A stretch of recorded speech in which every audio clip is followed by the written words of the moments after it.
Good morning students. आज हम लोग रेडॉक्स रिएक्शन के अंतर्गत ऑक्सीडेशन नंबर के संबंध में पढ़ेंगे। इस वीडियो में हम लोग ये जानेंगे कि ऑक्सीडेशन नंबर किसे कहते हैं, ऑक्सीडेशन नंबर की आवश्यकता क्यों पड़ी और ऑक्सीडेशन नंबर का डिटर्मिनेशन किस तरह से करेंगे। हम लोग ये जानते हैं कि इलेक्ट्रॉनिक थ्योरी के आधार पर लॉस ऑफ इलेक्ट्रॉन को कहते हैं oxidation and gain of electron इसको कहते हैं क्या, रिडक्शन। यानी इलेक्ट्रॉन के त्याग को ऑक्सीडेशन और इलेक्ट्रॉन के ग्रहण को रिडक्शन कहते हैं। लेकिन ये सिद्धांत सिर्फ वैसे रेडॉक्स रिएक्शन पर एप्लीकेबल होता था जिसके फलस्वरूप आयनिक कंपाउंड का निर्माण होता था। अगर किसी रिडॉक्स रिएक्शन के फलस्वरूप कोवैलेंट कंपाउंड का निर्माण होता है तो कोवैलेंट कंपाउंड का फॉर्मेशन शेयरिंग ऑफ इलेक्ट्रॉन से होने के कारण हमें यह नहीं पता चलेगा कि किसने इलेक्ट्रॉन का लॉस किया और किसने इलेक्ट्रॉन का गेन किया। तो उस स्थिति में रेडॉक्स रिएक्शन के फलस्वरूप यदि कोवैलेंट कंपाउंड का निर्माण होता है तो वैसे रेडॉक्स रिएक्शन का एक्सप्लेनेशन इलेक्ट्रॉनिक थ्योरी नहीं कर सकता था। तो इसी कठिनाई को दूर करने के लिए हम लोगों ने एक काल्पनिक सिद्धांत का सहायता लिया और उसका नाम दिया गया ऑक्सीडेशन नंबर। इसमें यह किया जाता है कि जिस तत्व की इलेक्ट्रॉन निगेटिविटी अधिक होती है बॉन्डेड इलेक्ट्रॉन उसके तरफ शिफ्ट करता है और हम ये मान लेते हैं कि उसने उस इलेक्ट्रॉन का गेन कर लिया, और जिसकी इलेक्ट्रॉन निगेटिविटी कम होगी बॉन्डेड इलेक्ट्रॉन उससे दूर चला जाता है और हम ये मान लेंगे कि उसने इलेक्ट्रॉन का लॉस कर लिया। तो जितने इलेक्ट्रॉन का लॉस करेगा उतना यूनिट पॉजिटिव चार्ज इस पर अपीयर हो जाएगा और जितने इलेक्ट्रॉन का गेन होगा उतना यूनिट निगेटिव चार्ज उस पर अपीयर हो जाएगा। और इस तरह से आयनिक कंपाउंड और कोवैलेंट कंपाउंड में जो अंतर था वो अंतर समाप्त हो जाता है। और इसी कठिनाई को दूर करने के लिए हम लोग ऑक्सीडेशन नंबर का सहायता लेते हैं। तो ये कह सकते हैं कि ऑक्सीडेशन नंबर एक काल्पनिक नंबर होता है जो तत्वों के इलेक्ट्रॉन निगेटिविटी पर निर्भर करता है और किसी भी कंपाउंड में तत्व या एलिमेंट के कंट्रीब्यूशन को बताता है कि उसने इलेक्ट्रॉन का लॉस किया या फिर उसने इलेक्ट्रॉन का गेन किया। तो ये हम कह सकते हैं कि ऑक्सीडेशन नंबर को ये कह सकते हो कि it is hypothetical number based on electron negativity of elements। और ये क्या बताएगा, ये बताएगा contribution of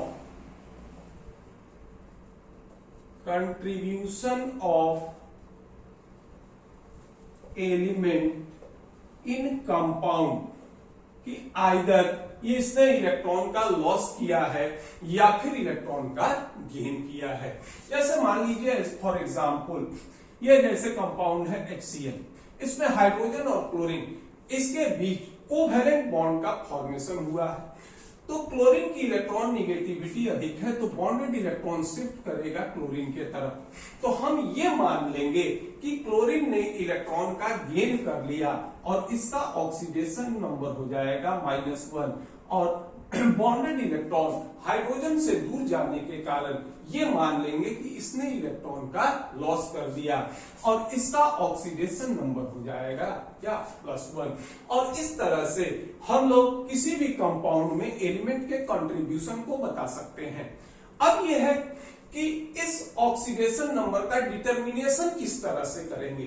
तो ऑक्सीडेशन नंबर के डिटर्मिनेशन के लिए हम लोग कुछ सूत्र या ये कहिए कि कुछ जो होगा नियम का सहायता लेते हैं और इससे हम लोग कंपाउंड में एलिमेंट के ऑक्सीडेशन नंबर को ज्ञात करेंगे।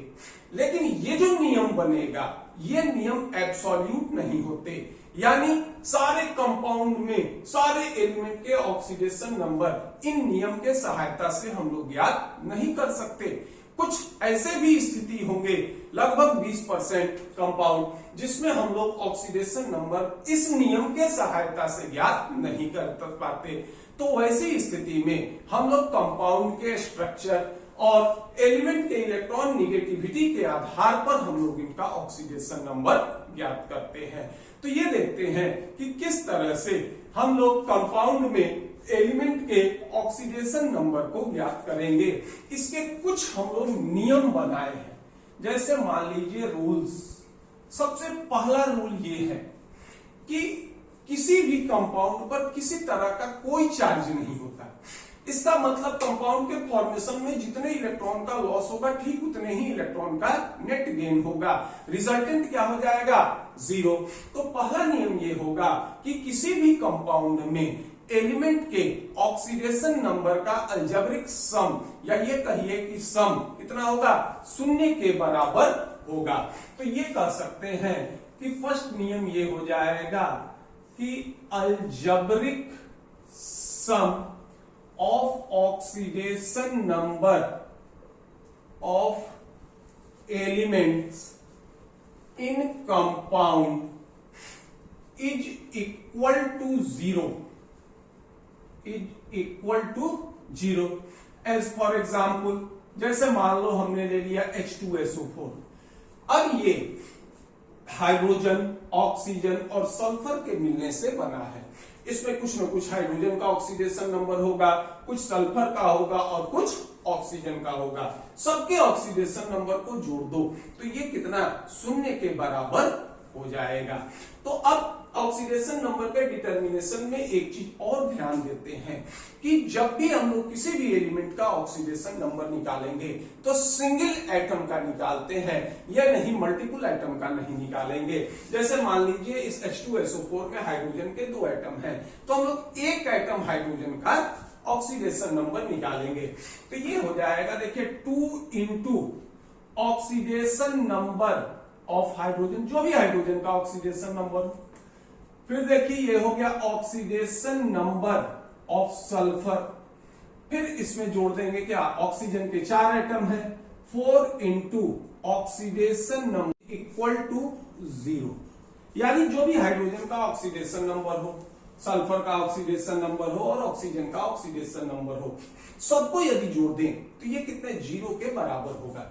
यानी जितने इलेक्ट्रॉन का लॉस हुआ ठीक उतने ही इलेक्ट्रॉन का गेन हो गया। दूसरी स्थिति हो सकता है आयन के केस में। आयन कहेंगे क्या? आयन पर किसी न किसी तरह का चार्ज होगा, आइदर पॉजिटिव और नेगेटिव। तो आयन के केस में जो भी एलिमेंट होते हैं इनके ऑक्सीडेशन नंबर का योग उस पर जो चार्ज होता है इसके बराबर होगा। जैसे ये कह सकते हो कि in case of ion, in case of ion oxidation number of elements is equal to charge upon them. इनके ऊपर जो चार्ज होगा इसके बराबर होगा। जैसे मान लीजिए SO4 2-। अब ये सल्फेट आयन, इसमें एक एटम सल्फर और 4 एटम ऑक्सीजन है। तो ये देखो oxidation number of sulphur plus 4 into oxidation number of oxygen, ये बराबर किसके हो जाएगा? ये बराबर हो जाएगा -2 के। अब मान लो Na+, ये हो गया कितना? +1, O2-, ये हो गया -2, S2-, इसका ऑक्सीडेशन नंबर होगा क्या? -2। तो ये कंडीशन हो जाएगा किसका? ये कंडीशन हो जाएगा आयन के केस में। अब जैसे मान लीजिए Cl- का क्या होगा? -1। उसी तरह से हम लोग आयन में एलिमेंट का ऑक्सीडेशन नंबर निकाल सकते हैं। अब तीसरा नियम ये होगा, जो सबसे सिंपलेस्ट एटम होता है हाइड्रोजन। हाइड्रोजन के आउटर सेल्स में सिर्फ एक इलेक्ट्रॉन होंगे और ये जानते हैं कि हाइड्रोजन एक इलेक्ट्रॉन लॉस करके भी स्टेबिलिटी को प्राप्त करता है और एक इलेक्ट्रॉन गेन करके भी। तो जब हाइड्रोजन एक इलेक्ट्रॉन लॉस करेगा तो इसका ऑक्सीडेशन नंबर +1, और जब हाइड्रोजन एक इलेक्ट्रॉन गेन करेगा तो उसका ऑक्सीडेशन नंबर -1। और जब हाइड्रोजन इलेक्ट्रॉन गेन करके कंपाउंड का फॉर्मेशन करता है तो उसको नाम देते हैं क्या? हाइड्राइड कहते हैं। तो तीसरा ये हो जाएगा कि oxidation number of hydrogen hydrogen in normal case ये हो जाएगा +1। जैसे मान लीजिए ये हो गया HCl हो गया, H2SO4 हो गया, HNO3 हो गया। इन सारे कंपाउंड में हाइड्रोजन का ऑक्सीडेशन नंबर क्या होगा? +1। HF हो गया, HBr हो गया, HI हो गया। और साथ साथ इन केस ऑफ हाइड्राइड कहते हैं कब? हाइड्राइड कहेंगे जब हाइड्रोजन एक इलेक्ट्रॉन का गेन करेगा। In case of hydride it is -1। जैसे as for example lithium hydride, calcium hydride, sodium hydride, इन सारे में हाइड्रोजन का ऑक्सीडेशन नंबर होगा क्या? -1। तो हाइड्रोजन के दो स्थिति हो सकते हैं कि नॉर्मल कंडीशन में हाइड्रोजन के ऑक्सीडेशन नंबर क्या होंगे? +1। और हाइड्राइड की स्थिति में इसका ऑक्सीडेशन नंबर होगा -1। हाइड्रोजन हाईली इलेक्ट्रोपॉजिटिव एलिमेंट के साथ कंपाउंड का फॉर्मेशन करता है और उसको नाम देते हैं क्या? हाइड्राइड कहते हैं। तो पहले इसको आप नोट कर लीजिए, इसके बाद और जो होंगे इसके नियम को हम लोग देखेंगे। इसके अलावे 1 by 1 कुछ और भी नियम होते हैं। जैसे मान लीजिए ग्रुप 1A के जो एलिमेंट होते हैं, ग्रुप 1A के एलिमेंट, इनके आउटर सेल्स में एक इलेक्ट्रॉन होंगे और ये स्टेबिलिटी क्या करते हैं? उस एक इलेक्ट्रॉन के लॉस करके प्राप्त करते हैं। तो अब मान लीजिए फोर्थ नियम ये होगा कि oxidation number of group 1A element in compound क्या हो जाएंगे? ये हो जाएगा +1। ये ऑलवेज +1 होगा, इसमें कोई दूसरी पॉसिबिलिटीज नहीं होगी। अब यह है कि ग्रुप 1A में कौन कौन से एलिमेंट होंगे? ये होगा लिथियम होगा, सोडियम, पोटेशियम, रुबीजियम, सीजियम और फ्रांसियम। ये एलिमेंट होंगे ग्रुप 1A के। जैसे मान लीजिए एग्जाम्पल KCl, LiOH, फिर ये हो जाएगा Na2SO4, फिर ये हो जाएगा K2CO3। इन सब में इनका ऑक्सीडेशन नंबर क्या हो जाएगा? ये +1 होगा।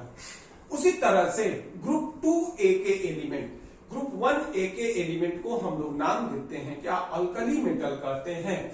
और ग्रुप 2A के एलिमेंट को नाम देते हो एल्केलाइन अर्थ मेटल। इनके आउटर सेल्स में 2 इलेक्ट्रॉन होंगे। तो जब ये कंपाउंड का फॉर्मेशन करेंगे तो इनके पास सिर्फ और सिर्फ एक ही पॉसिबिलिटी होती है कि ये 2 इलेक्ट्रॉन का लॉस करें और इनका ऑक्सीडेशन नंबर क्या होगा? +2। तो ये हो जाएगा oxidation number of group 2A elements in compound, ये हो जाएगा +2। यहां भी कोई वेरिएशन नहीं होगा, इट इज ऑलवेज +2। अब ग्रुप 2A में जो एलिमेंट होते हैं ये हो जाएंगे आपके beryllium, magnesium, calcium, strontium, barium और रेडियम। एग्जाम्पल आप ले सकते हो बेरिलियम हाइड्रोक्साइड, ये हो जाएंगे MgSO4। देखिए जो अंडरलाइन किया गया है ये ऑक्सीडेशन नंबर सिर्फ उसी को इंडिकेट करता है। फिर ये हो जाएगा CaCO3। इन सब में इनका ऑक्सीडेशन नंबर क्या होगा? अंडरलाइंड एलिमेंट का ये होगा +2। इसी के तरह एक और काफी इंपॉर्टेंट एलिमेंट होता है ऑक्सीजन। ऑक्सीजन जो होंगे इसके आउटर सेल्स में 6 इलेक्ट्रॉन होते हैं। स्टेबिलिटी के लिए नॉर्मली इनको 2 इलेक्ट्रॉन का गेन करना होगा। तो नॉर्मल कंडीशन में ऑक्सीजन जो होंगे इनका ऑक्सीडेशन नंबर होता है -2। तो एक ये हो जाएगा oxidation number of oxygen in general, ये हो जाएगा -2। इसके बाद एक होता है जिसको नाम देते हो पर ऑक्साइड कहते हैं, जिसमें ऑक्सीजन ऑक्सीजन के बीच बॉन्ड हो। इसके कंडीशन में इसका ऑक्सीडेशन नंबर होगा -1।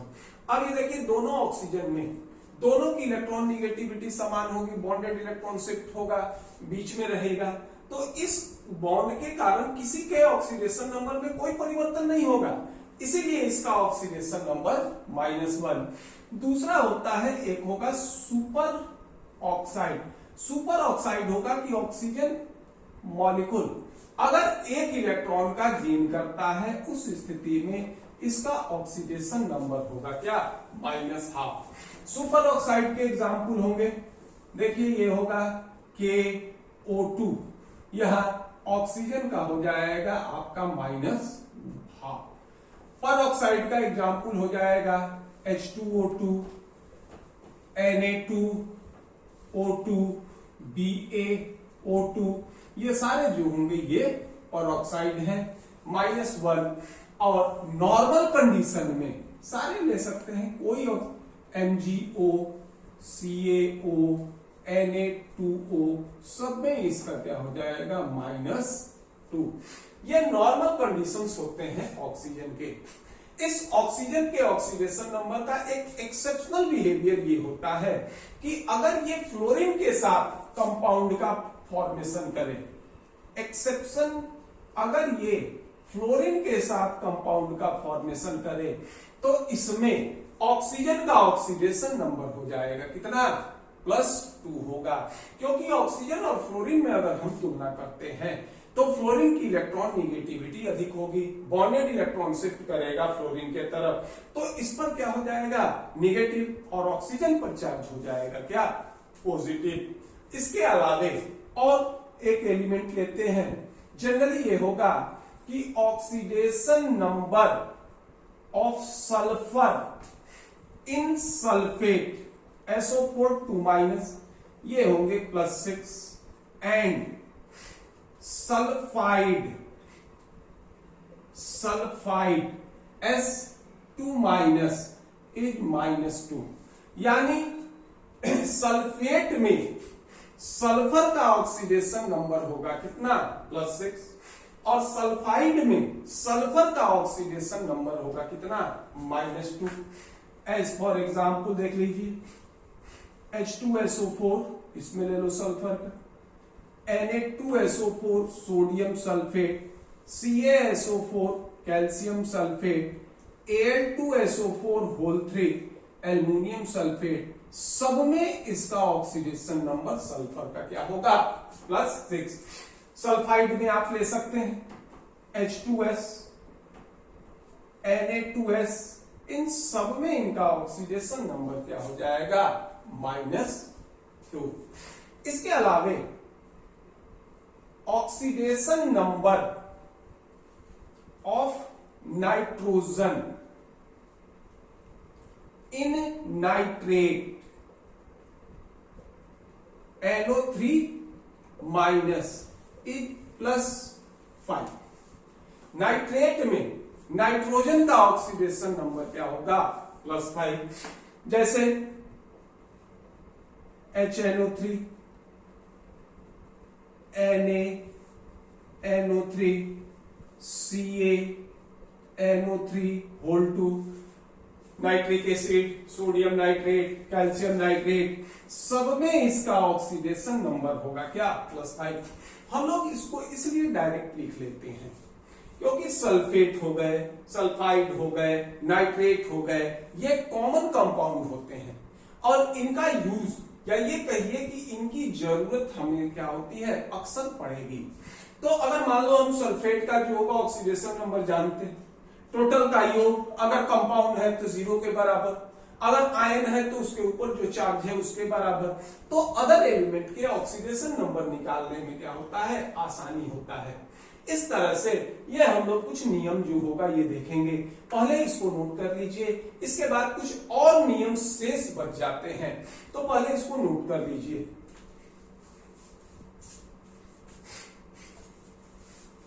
अब ये है कि नॉर्मल कंडीशन में एक और फेमस कंपाउंड होता है, एलिमेंट होते हैं, जिसको हम लोग नाम देते हो हैलोजन।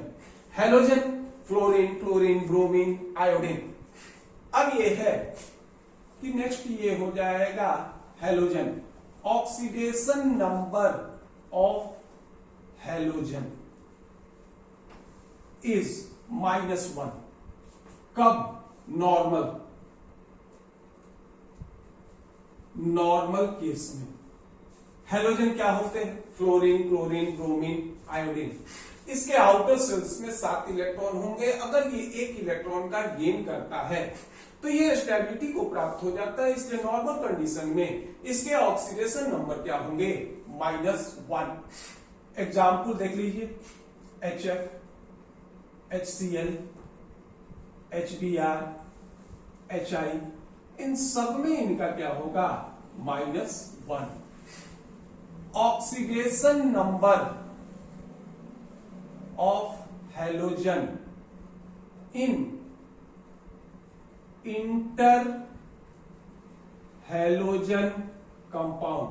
देखो, इंटर हैलोजन कंपाउंड हम लोग कहते हैं किसको? इंटर हैलोजन कंपाउंड कहेंगे वैसे कंपाउंड को जिसका फॉर्मेशन 2 हैलोजन के मिलने से होता है। जैसे मान लीजिए इंटर हैलोजन कंपाउंड का ये हो गया IF7 हो गया, ये कह सकते हो ये हो जाएगा BrF5 हो गया। ये सारे जो होते हैं, ये जो हैलोजन 2 हैलोजन के मिलने से बनेंगे वो हो जाएगा क्या? Inter halogen compound. अब मान लीजिए दोनों हैलोजन को अगर ऑक्सीडेशन नंबर आप -1 ले लेते हैं तो कभी इसका टोटल योग 0 के बराबर नहीं होगा। तो इस स्थिति में जिस हैलोजन की इलेक्ट्रॉन निगेटिविटी अधिक होगी उसका ऑक्सीडेशन नंबर होगा -1 और दूसरे का ऑक्सीडेशन नंबर हम लोग कैलकुलेट कर लेंगे। तो ये हो जाएगा highly electron negative halogen has oxidation number क्या होगा? -1 and oxidation number of other halogen, ये क्या करेंगे? कैलकुलेटेड। इसको हम कैलकुलेट कर लेंगे। जैसे मान लो आयोडीन और फ्लोरीन में, फ्लोरीन की इलेक्ट्रॉन निगेटिविटी अधिक है तो फ्लोरीन का हो गया -1, नंबर ऑफ एटम 7 = 0, इसलिए आयोडीन बराबर हो जाएगा कितना? +7। आयोडीन का ऑक्सीडेशन नंबर क्या हो जाएगा? ये होगा +7। और एक केस और भी होता है कि इन केस ऑफ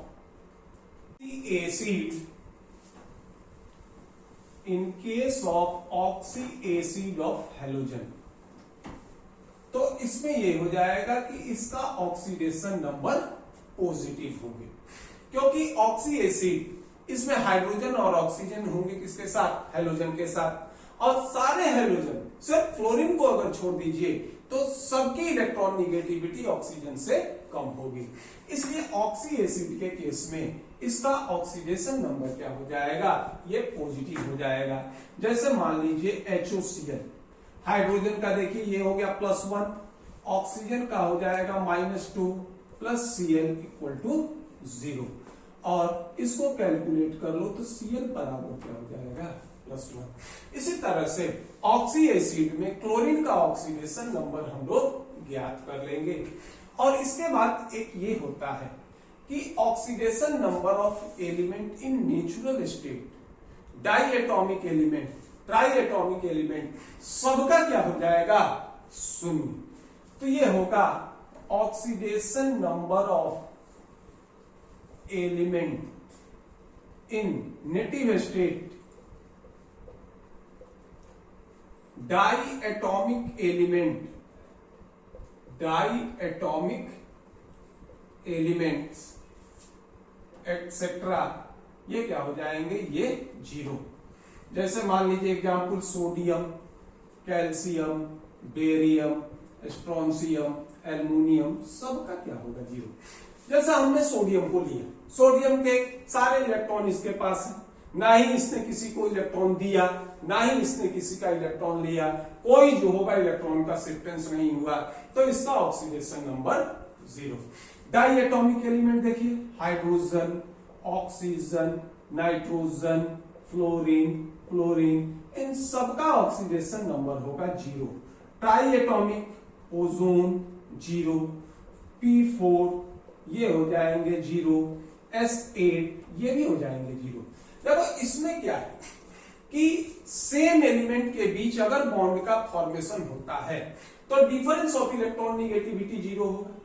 और ऑक्सीडेशन नंबर हमारा क्या था कि अगर बॉन्डेड इलेक्ट्रॉन जिसके तरफ शिफ्ट होगा ये मानेंगे कि उसने इलेक्ट्रॉन का गेन किया, और जिससे दूर जाएगा ये मानेंगे कि उसने इलेक्ट्रॉन का लॉस किया।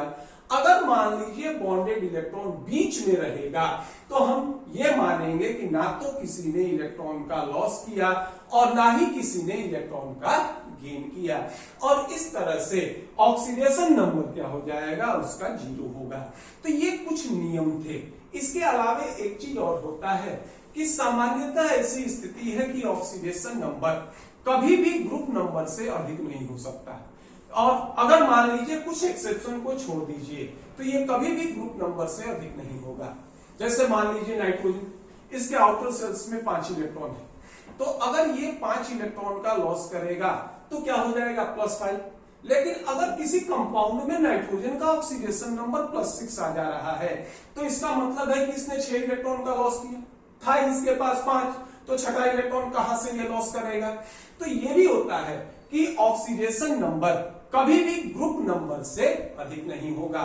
तो इन नियम के सहायता से हम लोग किसी भी कंपाउंड में एलिमेंट के ऑक्सीडेशन नंबर कैलकुलेट कर सकते हैं। लेकिन पहले भी हमने बताया कि ये कोई एब्सोल्यूट नहीं है कि आप इस नियम के सहायता से किसी भी कंपाउंड में किसी भी एलिमेंट के सारे एलिमेंट के आप ऑक्सीडेशन नंबर निकाल सकते हैं। कुछ कंडीशंस ऐसे भी होंगे जहां ये नियम एप्लीकेबल नहीं हो पाएंगे, तो उस स्थिति में हम लोग वहां पर ये इसके स्ट्रक्चर और डिफरेंस ऑफ इलेक्ट्रॉन निगेटिविटी या इलेक्ट्रॉन निगेटिविटी में तुलना कर यह कैलकुलेट करेंगे कि इसमें किसका ऑक्सीडेशन नंबर क्या होगा। अब इसका कुछ एग्जाम्पल देखते हैं, तो पहले इसको नोट कर लीजिए। अब देखिए कुछ एग्जाम्पल देखते हैं कि किस तरह से नॉर्मल कंडीशन में हम लोग ऑक्सीडेशन नंबर निकालेंगे और किस कंडीशन में हम लोग एक्सेप्शनल कंडीशन में ऑक्सीडेशन नंबर किस तरह से निकालेंगे।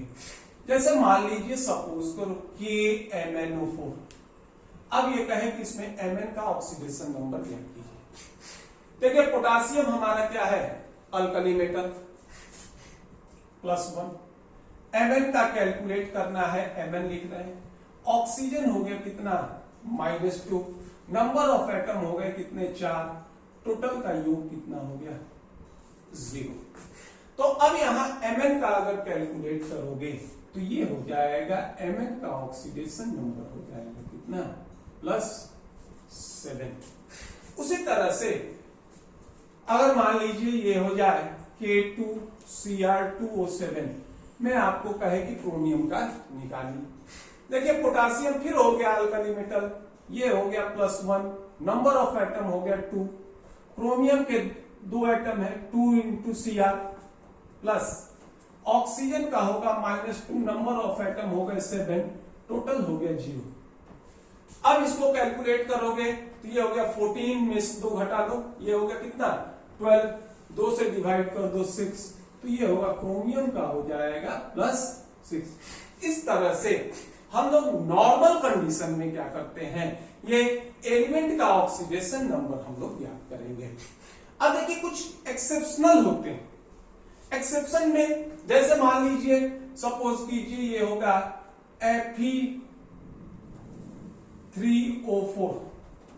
अब एज पर नियम Fe का अगर हमको निकालना है तो देखिए 3 × Fe प्लस -2 × 4 = 0। और Fe बराबर हो जाएगा क्या +8/3। तो अब इसमें देखिए Fe का ऑक्सीडेशन नंबर क्या हो जाएगा, एज पर लॉ हम निकालें तो ये होगा 8/3। हम ये जानते हैं कि अगर किसी का ऑक्सीडेशन नंबर +1 होता है तो इसने एक इलेक्ट्रॉन का लॉस किया, किसी का -1 होता है तो इसने एक इलेक्ट्रॉन का गेन किया। अगर मान लो किसी का ऑक्सीडेशन नंबर +8/3 है तो ये 8/3 इलेक्ट्रॉन का लॉस करेगा। लॉस ऑफ इलेक्ट्रॉन या गेन ऑफ इलेक्ट्रॉन तो फ्रैक्शन में हो नहीं सकता है, इसलिए ऑक्सीडेशन नंबर भी जो होगा फ्रैक्शन में नहीं होगा। तो ये जो होंगे ये ऑक्सीडेशन नंबर नहीं होंगे। तो होता इसमें ये है कि Fe स्टोइचियोमेट्री के अनुसार ये होता है FeO प्लस Fe2O3, इसका मिश्रण होता है। और इसमें देखिए इसका ऑक्सीडेशन नंबर +2 और ये हो गया +3। ठीक, उसी के अलावे और भी जो होगा अगर हम काउंट करें, जैसे मान लो H2SO5, अगर मान लीजिए हम सल्फर का ऑक्सीडेशन नंबर निकालते हैं, हाइड्रोजन हो गया +1 × 2 प्लस सल्फर, ऑक्सीजन हो गया -2 × 5 = 0। ठीक, तो ये हो जाएंगे कितने 10 में से जो होगा आप S = +8। अब यह है कि सल्फर का oxidation number as per law हम लोग निकाले तो ये आ गया +8। इसका मतलब है कि इसने 8 इलेक्ट्रॉन का लॉस किया, जबकि ये इसके आउटर सेल्स में 6 इलेक्ट्रॉन, 8 आए कहां से? इसका मतलब है कि ये ऑक्सीडेशन नंबर सही नहीं है। तो फिर हम लोग इसके स्ट्रक्चर को देखते हैं तो ये होगा SOOH, ये होते हैं इसके स्ट्रक्चर। अब देखिए इलेक्ट्रॉन निगेटिविटी और स्ट्रक्चर को देखिए, ये हो गया पेरोक्साइड बॉन्ड, ये हो गया -1, ये हो गया -1, ये हो गया ऑक्सीजन हाइड्रोजन का +1। बाकी जो ऑक्सीजन है ये हो जाएंगे क्या, नॉर्मल ऑक्सीजन है -2, हाइड्रोजन हो गया +1 और सल्फर का हो गया कितना +6। तो इस तरह से कुछ ऐसे भी कंपाउंड होंगे जहां हम लोग इसका यूज कर सकते हैं। जैसे मान लीजिए एक कंपाउंड ये भी होता है, ये होगा CrO5। अब इसमें क्रोमियम का ऑक्सीडेशन नंबर निकालिए, तो अगर क्रोमियम का ऑक्सीडेशन नंबर निकालें, ऑक्सीजन हो जाएगा क्या -2, तो ये हो गया Cr प्लस -2 × 5 = 0।